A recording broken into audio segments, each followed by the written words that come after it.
আসসালামু আলাইকুম। আমি আজ আপনাদের একটি সুন্দর আয়াত ও তার বর্ণনা শোনাই।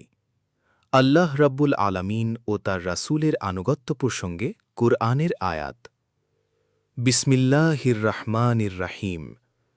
আলহামদুলিল্লাহি রাব্বিল আলামিন। আর রহমানির রহিম। মালিকি ইয়াউমিদ্দিন। ইয়াকা না'বুদু ওয়া ইয়াকা নাস্তাঈন। اهدنا الصراط المستقيم صراط الذين أنعمت عليهم غير المغضوب عليهم ولا الضالين অর্থাৎ সকল প্রশংসা আল্লাহ তাআলারই জন্য, যিনি সমগ্র বিশ্বের প্রতিপালক, অতিশয় করুণাময়, যিনি প্রতিফল তথা কর্মফল দিবসের মালিক। আমরা আপনারই ইবাদত করছি ও আপনারই নিকট সাহায্য প্রার্থনা করছি।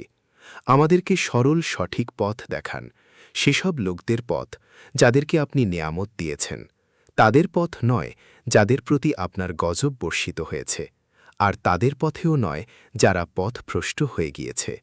সূরা ফাতিহা আয়াত 1 থেকে 7।